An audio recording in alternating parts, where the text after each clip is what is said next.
Hello everybody and welcome back to Game Dev Tycoon. So a little bit of unfortunate news here. Last time I went to record the second episode of this Let's Play, and unfortunately after I did everything and saved the game and went to look at the recording, it didn't look good. Unfortunately it only recorded the sound and not the video as well, so we did lose some of our progress there. However, due to the nature of the game, we can quickly go look here at the game history, and I could kind of take you back through what I just did this past episode and get you guys all caught up. So last time we had just started sales for Space Adventures, and it turns out that it was very profitable. We made $135,000, sold 26,000 units, and we gained 120 fans from that game. So it was very good, very positive. As well as we found out that we may not actually be stuck with just the G64 and the PC, because if you look here, we have something called the TES. And for those of you who were into gaming back in the early days of gaming, would recognize this as an NES from Nintendo. Well, in this game, the company Ninvento creates the TES very early on, as well as other companies. So we did actually make a game for the TES, and hopefully that console will start doing well. So we did create two new games here. We created Evo, which was an evolution simulation game, and it did fairly well, with making 81,000 units and getting us 126 fans after selling almost 20,000 units, so $81,000, excuse me, and almost 20,000 units. And then our most recent game, Whodunit, we just released, so it's in the process of making us money. However, it was a lower rating of a 6.25, whereas our other ones were up near 7. So that's the history of the games. Last time, we learned a little bit about how we were going to research custom engines, which we actually did research our custom engine, and that allowed us to have this new option to create a custom game engine, which we will be doing here in a little bit. So we had initially 3 options to put into our engine. We had 2D graphics, linear story, which is part of Stories and Quests, and save game, which is part of engine. But then due to our leveling up, because everything is now level 2 for all our different aspects as well as ourselves, we unlocked the ability to put in game tutorials and mono sound. Now we did unlock these to research, and then we had to research them separately. So you kind of missed that little bit of gameplay there, but we do have these now that we can put into our first game engine, which we will be doing shortly. Pardon me there. But first, before we do anything, we're going to generate a game report for Whodunit.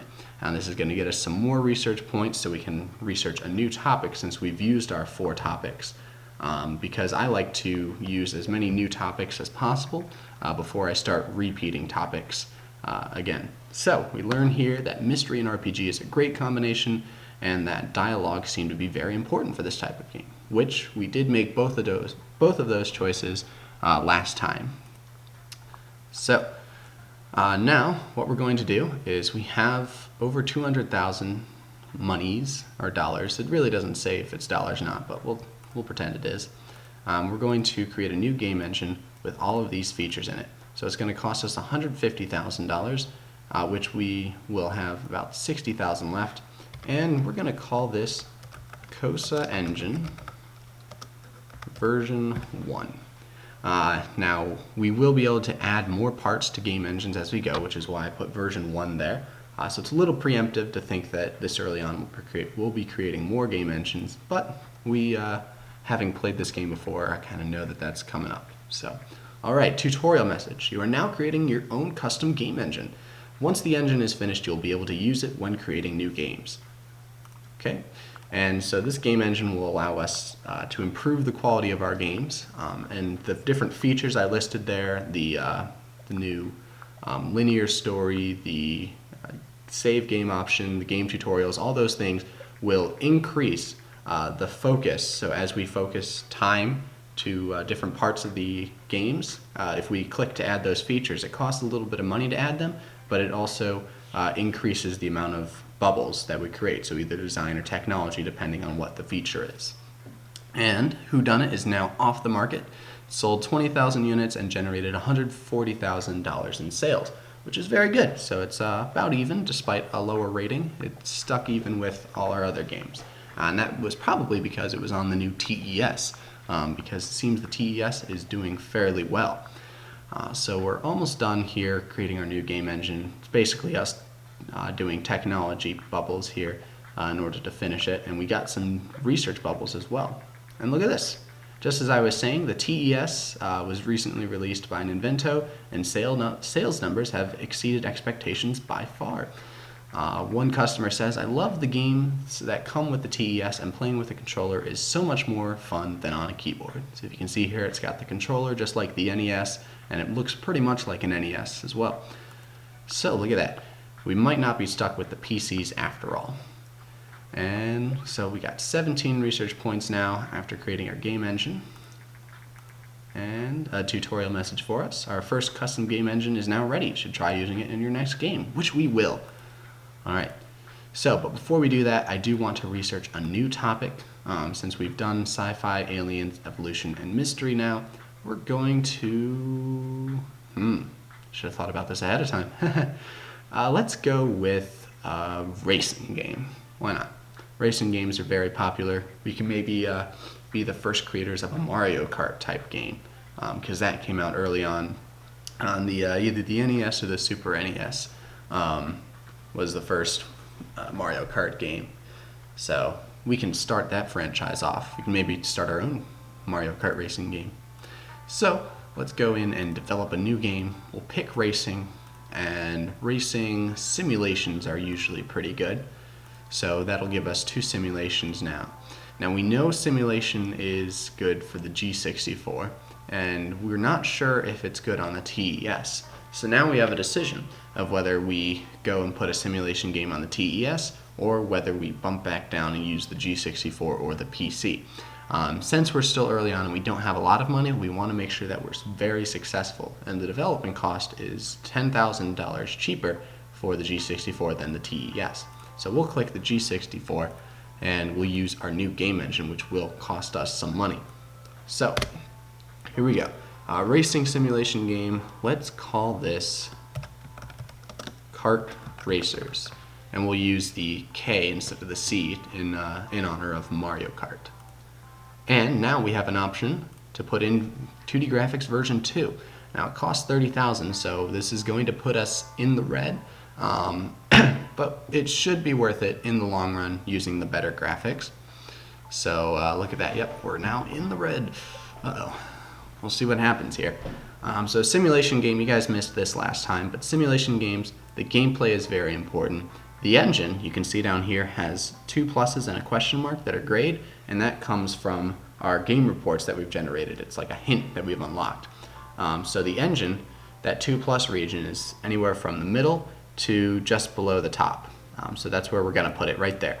And stories and quests, we don't want to focus much time on. And now look at this, we have features to add into our games. So what I generally do is for the features that match up with things that I have spending a lot of time on, I put those in. So I'm going to put in save game, because that's with engine, and game tutorials, because that's with gameplay. Stories and quests, however, we're not going to put that in because that would put more focus on it, which we don't want to have in this type of a game. So we will leave that one off for now. Plus, it's a racing game. You don't really need, a linear story to go along with it. You just need to race, which is why we have our game tutorials as well as our save game on there, which allow us to race. Alright, so a warning. Your bank account is in the red. Thankfully, your bank has enabled you to overdraw your account up to $50,000. But be careful, if your account balance is below $50,000, you will go bankrupt. So there's our warning. We're at minus $19,000 right now. So hopefully we don't get down to that point, because that would not be good, and this might be a quick let's play. Which unfortunately, if you guys missed the second episode, it's only like 1.5 episodes if we go down there. So we'll move dialogues back down. Level design is pretty important, and artificial intelligence is also important. Being a racing and simulation game, you want to make sure the other racers are capable of, being difficult and competitive opponents, and not just slacking and, letting you win every single race. So that's important, as well as our level design, making sure our racetracks aren't just ovals and turning left. We want to have a bit more in there, so maybe some right-hand turns every once in a while. And if you look at this, we've got 10 and 9, so simulation is a more technology-focused genre, so it's good that we have a few more technology points there. Now we have the option to add basic sounds. It's going to cost $10,000 to develop it here, but it's going to be good to have those in there. Graphics are very important in a simulation, sound is the next important thing, and world design is down here. World design is still kind of important. We don't want it all the way down because we want to make sure our worlds look good. It's not just about the carts and the racing, but also to have some good scenery to look at while you're racing around. So let's do that, and we'll finish our last stage of development here. We're at negative 30,000, and we just had an $8,000 monthly cost. So hopefully if we can get this game off quickly, we should be able to avoid the next round of monthly costs and get it before we go under 50,000. But first we have an industry report. Recent studies suggest that the increasing variety of gaming devices also creates a market for more specialized games. Some platforms become more popular with younger gamers, while others cater to a more mature audience groups, or age groups, sorry. So, as more and more developers enter the market, we expect developers to focus their games on specific age groups to really make an impact. So we have a new research target audience. So once we research this, it'll allow us to focus our games to make it Y for young gamers, E for everyone, or M for mature. So we kind of add a little game rating onto it. And we've finished our bugs, so let's click there. So we have 16 and 17. Unfortunately, that little design point snuck in there at the end to push it over even, but we're still close enough that we should be fine. Our last game, Evo, was at, I believe, a 12 and 13, something like that. So it was also pretty even as well, and it did well. So we got some bonuses for new topic and new combo, and as I said, everything had just leveled up here. So everything's on level 2 except for 2D graphics version 2, since this is the first time we're using it. So we'll release our game, and unfortunately we didn't quite make it because we had to get rid of the bugs. Forgot about that. So let's see what the bank has to say. We see that you are in financial difficulties. Since you just released your latest game, Kart Racers, we are willing to offer you a mini credit to get over this month's payments. We will give you $69,000 to cover your costs and expect to be paid back the full amount plus a small administration fee of $25,000 in 2 months' time. Oh, looks like my bar down there is showing up. Do we want to go bankrupt or do we want to take the money? I think since we just released a game and it's got new records on technology and design points, we should take the money. We'll pay back the $25,000 in 2 months' time, as well as the rest of the amount. So hopefully this game is successful enough that we can do this. So we took the money, but before that, we have industry news. Following the massive success of the TES console, there are now rumors circulating that Vena, or Vena, however you want to pronounce it, another Japanese company is planning to release a home gaming console of their own. So for those of you who were around in the early days of gaming, Vena will be likened to Sega. So we'll see some Sega different consoles coming out here very shortly. Hopefully though, because that's just a rumor right now. Alright, so game reviews are in. We got a little bailout there, so we're now in the green, back making positive monies. We got a 9, great, from Star Games, a 9 from Informed Gamer. They like simulation games work well on the G64, so it was a good thing that we chose that one versus the TES. We got an 8 from Game Hero, they love it, and we got a 9 from All Games. They thought it was an outstanding game. So this is going to put us at like 8.75, which is well over what we've done prior. Our highest one was a 7, so almost 2 ratings higher. So let's make sure it sells well here.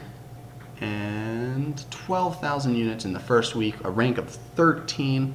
I think we're going to be good. Yep, look at that.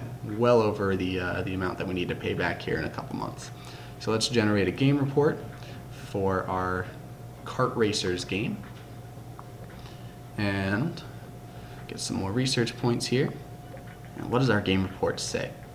So racing and simulation is a great combination. Engine seems to be quite important for this type of game, and gameplay seems to be very important for this type of game.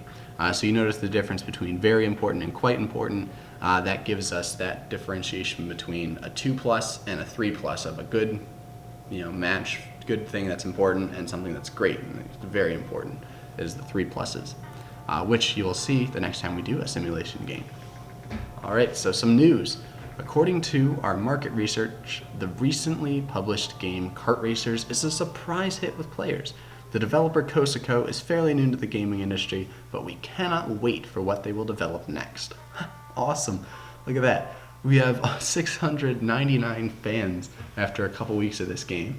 So definitely a good choice to take the money and keep going here developing games.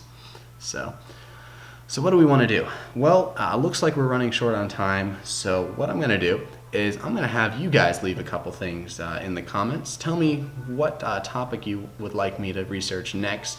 We're going to do target audience here first, but then if you want me to do romance, dance, horror, or city, and maybe give us some game title suggestions, maybe for one of the other topics that we already have, so I'll pop that back up here, sci-fi, aliens, evolution, mystery, or racing. And also, if you have any other thoughts, comments, leave those in the comment section below. If you like what you see, give it a like. If you want to keep watching, and I'll be able to put out more episodes probably every Sunday, and you can leave a subscribe to get those episodes. But for now, we're going to call it quits here, so I'll catch you guys on the flip side.